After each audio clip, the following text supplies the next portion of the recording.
Alright, what's up guys? NinjaDeathStrike here, bringing you some more Pokemon Showdown battles. We have another doubleheader. Today I'm going to be up here at the top for the first match. My opponent's down here at the bottom. Let's take a quick look over his team. It's kind of like a greatest hits of the last 3 gens and Charizard. I guess we have Blissey, who hasn't been what she was for quite a while. She's still an effective special wall, but there's just so many things that can punch through her now. She's still very powerful in certain matches though, so I'm gonna have to keep an eye on her. Smeargle is pretty obvious what it's gonna do. It's gonna spore you, and then it's gonna set up hazards or baton pass. That's all it does. Sableye checks it pretty well if I can predict it and play around it. I don't have a grass type to block spore, which is a little problematic, but I'm not too worried about it. Charizard's probably Mega Charizard X, being the Dragon type. Could be Y though, both are pretty good. Cloyster, it hasn't changed a bit, and Keldeo's much less powerful now than he was last gen without the rain support. He's kind of just been relegated to Choice Scarf, Revenge Killer, something that he's still very good at, but he doesn't have the flat out power that he had in the rain last gen. And then we have Black Huron, who's still incredibly strong and just a little bit slow. So some of these guys are pretty scary. Black Huron in particular, it could be a problem for my team. So we'll have to play the match and see what happens. I'm going to predict him to lead with Smeargle, which he does, which is great for me because I can taunt it and now it's worthless. So he shows me that he was trying to set up Sticky Web. That's interesting. I figured I'd go for the burn here. If he switches in Charizard, that's fine. If he doesn't, then I get to burn the Smeargle, and I break, presumably, its Focus Sash. But he does go into Charizard here. He goes for Solar Beam. I'm assuming well, actually he does. He tells me right in the chat that he forgot to click the Mega Evolution button, so that pretty much allows my Landorus to live. I'm fairly certain Mega Charizard Y would one-hit KO Landorus with a Solar Beam, but I'm not positive. In any case, it prevents a ton of damage. I'm going to go into Beefcake here, just paralyze it because I know it's fast, and now that it's paralyzed I can kind of deal with it. On top of that, his sun runs out, which is great for me because it's going to mean that Royal's not in any immediate danger. I can take the opportunity to set up Stealth Rocks, as they are going to be key against several members of his team. It's going to break Smeargle's Focus Sash, it's going to hit Cloyster and Black Huron for a quarter of their health as they come in. So those are all good things, and it was totally worth taking the turn there to set them up. So Blissey is going to go for Toxic, then it's going to show me Protect, so it's some kind of super annoying Toxic Stall variant. That's fun. It's going to be really annoying to deal with because I actually don't have a whole lot of flat out, like just raw power. So I'm going to switch into Puff here and set up a Dragon Dance, knowing that he's going to go for the Toxic and I have the Lumberry. He actually misses the Toxic, which is even better for me. It allows me to get to +2 before I go for the Dragon Claw. Again, you know, this team is kind of lacking in sheer power. I don't have Outrage to just flat out kill it because there's so many fairy types now. I don't like locking myself into Outrage, so I'm going to have to go for the Dragon Claw. It's not going to get the job done, but it is going to hurt it badly. He's going to be able to stall for a turn with the Protect, but then he's going to take a ton of damage, have to switch out, and he goes into Cloyster, who also has Protect. So I don't know what it is with these teams I'm facing that they just Toxic Stall for days. I guess that's the new fad, but it is super annoying and it takes forever. So we're going to have a double down here. I'm going to go into Boggart. He's going to go into Black Huron. That's fine with me. I get to burn it. And he goes for the Freeze Shock, which is okay. That was not a good choice.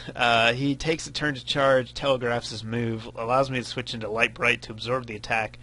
The Fusion Bolt doesn't even take Starmie down, and I'm not running a bulky set. I'm running an offensive Starmie with leftovers, which seems a little counterintuitive, but it was what I was using last gen, and I really liked it, and I still really do. So, take down the Black Huron, who doesn't do much of anything, and then Blissey's going to come back in. Blissey is still a problem. Like, I don't have a really awesome way to kill it ever. So I guess Sableye can kind of kill it. eventually because it can't hurt me, and I can burn it and maybe stall it out. Like that's actually the only plan that I have right now. So I guess that's what we're going to do. Bring in the Shadow, although I guess the Shadow is going to work too, especially because I get the poison here. He shows me that he only has Seismic Toss, so he can't actually hurt me. So it's just going to be a battle of attrition. Eventually, Blissy's going to be the only thing he has left. Eventually, I'm going to poison it with Sludge Bomb, and I'll just wear it down. I think that's the only way I'm going to be able to kill it. So if I can just take down this Keldeo, I'll be in the clear. I'll have Gengar ready to go. I do get it down because he was forced to switch while I had a sub up. Smeargle's not going to do anything because it's going to lose its Sash, and it sucks. So it just dies. That leaves him with just Blissey. He's not going to drag the game out, thankfully, I believe. Yeah, and that's just going to be it. I guess maybe he's going to go ahead and attack. I thought he just conceded, but he doesn't. At least he doesn't soft-boiled, I'm fairly certain. Yeah, I poisoned him here, so that's it. He can't even get rid of the poison anymore by switching out, so just going to wear him down slowly.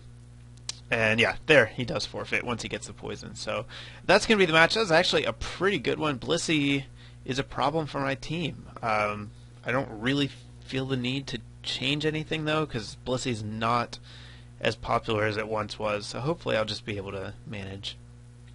Anyhow, moving on to match number 2. I'm up here at the top again. This is my opponent's team. This looks like a much more standard OU team. We do have a couple of surprises here.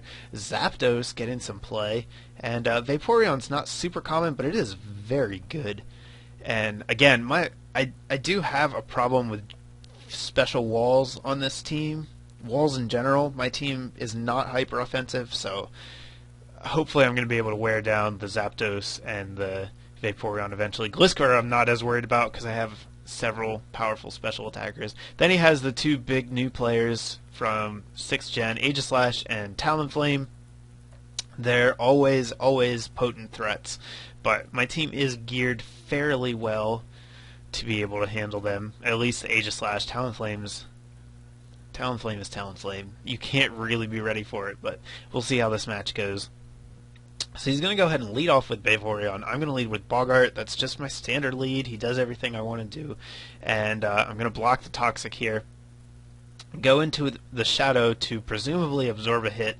Although I could have probably stayed in with Sableye. The problem with that is that a lot of Vaporeons do run Wish, and we see this one does. So I don't want to initiate a Stall War on turn 1. I figured I had a pretty advantageous switch. So I'd go ahead and take it, just hope that I don't get burned on the Scald, and it's going to pay off. I'm going to be able to get up a sub, force him out. Aegislash comes in, it's going to set up a Swords Dance, that's fine.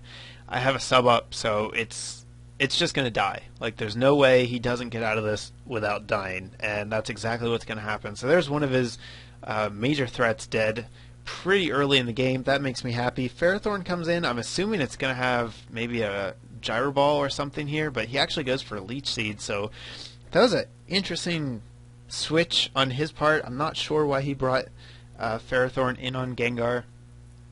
I guess it was a bluff for the Gyro Ball, but it's going to pay off here. He's going to be able to get up his Stealth Rocks, get up Leech Seed, throw a Toxic onto Togekiss, which that's annoying, especially because that's a very stally Togekiss, so it doesn't like being Toxic Poisoned. And the Ferrothorn did quite a bit of work. So Vaporeon's going to end up here against Bogart. This is the matchup that we started with. This time I've just decided, screw it. I'm going to stay in. I don't think he can ever kill me. And going to block the Toxic, which is nice. Get him burned. He's going to go for Scald. Eventually, I know that I'm going to get burned with a Scald, but because I have Recover, I would be able to beat it. For whatever reason, though, I decided to switch into Light Bright here, which I really don't like. I don't know why. I guess just because all of my matches the day I recorded this had been 70-turn Stall Wars, and I just didn't have the patience for it anymore. I was fine to leave Bogart in there. Bogart will beat Vaporeon eventually. Either that, or he will stall it out so much that it's just crippled from doing anything for the rest of the match. So, yeah, I don't know. Guess I just didn't want to go that route, and it's all right. I didn't get punished for it too bad. Like, I haven't gotten burned on Scald with a switch, which is nice.